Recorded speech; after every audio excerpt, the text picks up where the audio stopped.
저는 이런 이유로 뉴스를 보고 있지 않습니다. 혹시 뉴스 꼭꼭 챙겨보시는 분이시라면 오늘 영상이 좀 불편하실 수도 있을 것 같아요.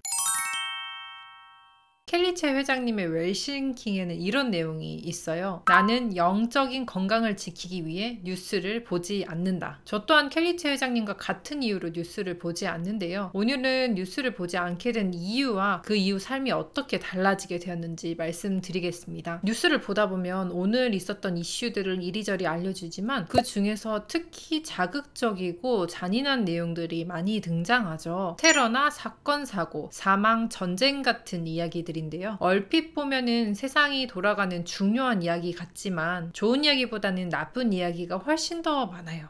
90%? 제 생각엔 95% 이상인 것 같아요. 저희 부모님도 늘 9시만 되면 뉴스를 챙겨보셨는데 저는 그 모습을 보면서 굳이 시간을 들여서 나쁜 이야기를 하는 걸 볼 필요가 있을까라는 생각을 했었거든요. 근데 당시에는 저는 얹혀 사는 상황이었고, 그리고 어머니께 이야기를 하면 이제 어머니는 뉴스를 봐야지 세상 돌아가는 걸 알지라고 말씀을 하셨어요. 근데 뉴스를 안 보면 세상 돌아가는 일을 모를까요? 제가 뉴스를 안 보고 지내보니까 진짜 큰 뉴스는 여기저기서 들려요. 야, 너 그거 알아? 오늘 봤어? 들었어? 하면서 주위에서 이야기를 많이 해주시고요. 그리고 핸드폰에서도 수시로 뉴스 기사 같은 것들이 뜨니까 그런 내용에서 충분히 중요한 이슈들은 다 알게 되더라고요. 그래서 경제 뉴스 같은 거는 일부러 꼭 찾아봐야 되는 뉴스니까 따로 검색해서 보게 되는데, 테러나 전쟁, 바이러스 같은 이야기들을 계속 똑같은 이야기를 반복하는 거거든요. 사실 굳이 챙겨 들을 필요가 있을까라고 의문을 가지면서 살았습니다. 근데 재미있는 거는 집신도 제 짝이 있다고, 저희 남편도 저랑 똑같은 생각을 하면서 뉴스를 보지 않더라고요. TV를 안 보니까 저희는 집에 TV가 없어요. 그러니까 뉴스도 당연히 못 보는데, 이제 신혼 때 뉴스를 왜 안 보냐 남편한테 물어보니까 안 좋은 이야기만 잔뜩 나오는데 그걸 왜 봐? 이렇게 묻더라고요. 그래서 저랑 같이 뉴스 안 보고 산 지 7년째인데 아무런 지장이 없습니다. 그렇게 뉴스를 안 보니까 저녁 시간이 훨씬 더 여유가 많이 생기거든요. 그러면 그 시간에 어떤 걸 할 수 있느냐면, 첫 번째, 읽고 싶은 책을 읽어볼 수 있고요. 두 번째, 남편이랑 저랑 둘이서 차 한잔 하면서 오늘 있었던 이야기 나누는 좋은 시간 가질 수 있더라고요. 가족들과 대화하는 시간이 훨씬 더 많이 늘어나겠죠? 세 번째, 몸이 안 좋을 때는 차라리 그 시간에 산책을 나가시는 게 좋을 것 같아요. 저랑 저희 남편은 날씨 조금 풀리면 저녁 산책을 같이 많이 다녔어요. 었는데 요즘은 아기 때문에 잘 못 나가지만요. 옛날에는 그렇게 같이 산책 다니면서 오늘 있었던 일, 저런 일 이야기하고 또 주위에 관찰하면서 저 사람들은 어떻네, 저 나무는 어떻네, 저 강아지는 어떻네, 이런 이야기 나누는 시간이 훨씬 더 좋더라고요. 건강도 챙기고 가족 간의 관계도 더 좋아지고요. 결국에는 그 1시간 동안 세상이 돌아가는 상황을 보려고 TV 앞에 앉아 있지만, 그것을 듣는다고 해서 나의 인사이트가 커지거나 내 삶의 좋은 방향으로 흘러간다는 생각을 잘 못 받았어요. 물론 뉴스를 중요하게 꼭 봐야 되는 업태에 계신 분들도 계시겠지만 일반적으로는 다 저랑 비슷한 상황이 아니실까 싶어요.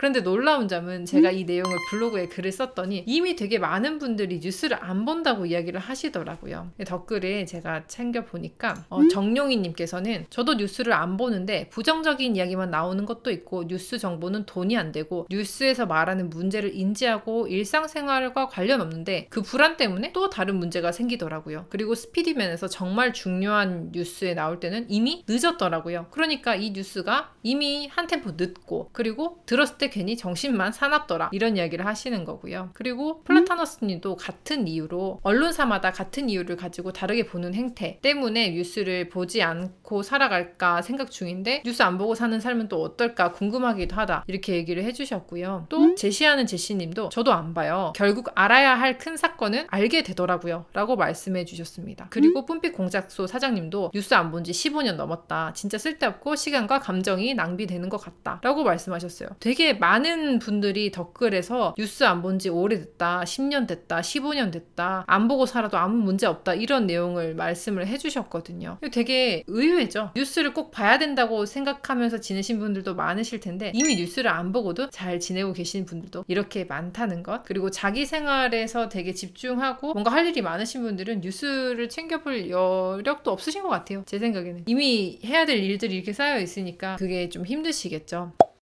켈리체 회장님도 마찬가지로 뉴스를 보지 않는다고 웰싱킹에서 이야기를 하셨는데요. 그 이유를 말씀드릴게요. 나는 영적인 건강을 지키기 위해 뉴스를 보지 않는다. 뉴스를 본다는 것은 중요한 일이지만 나는 나를 지키기 위해서 보지 않는다. 사업하는 사람이 어떻게 뉴스를 보지 않느냐고 타박할 수 있다. 그러나 이것은 영적인 건강을 중요하게 생각하기 때문이다. 뉴스를 보면 대부분 테러와 코로나, 죽음과 자살, 종교의 타락 등 부정적인 잔상들이 기억으로 남는다. 이런 것들이 나의 정신세계를 혼란과 두려움에 빠뜨린다. 세상을 보는 통찰력과 세계의 흐름은 책으로 읽는다. 모든 책을 다 볼 수는 없지만 가고자 하는 분야에 깊게 파고들 수는 있다. 미래를 예측한 사람들의 책을 보기 때문에 부족함이 없을 뿐더러 자기 분야의 최고들과 의견을 교류하며 미래를 읽기 때문에 불안한 마음을 쌓지 않을 수 있다. 부정적인 뉴스가 아닌 긍정적인 뉴스만 이야기해주는 채널이 있다면 저는 볼 의향이 있는데 그런 채널은 아무래도 사람들의 관심을 크게 끌지 못하는 것 같습니다. 뉴스를 보시고 안 보시고는 자유지만 여러분의 마음을 시끄럽게 하는 것들을 일부러 찾아서 볼 필요는 없을 것 같아요. 당신의 평화가 세상의 평화니까요. 오늘 하루도 마음 안에 시끄러운 일 없이 평화롭게 지내셨으면 좋겠습니다. 그리고 뉴스를 보시더라도 좋은 내용만, 좋은 것들만 보시면 좋겠어요. 네, 오늘은 이렇게 짧게 영상 마무리하도록 하겠습니다. 감사합니다.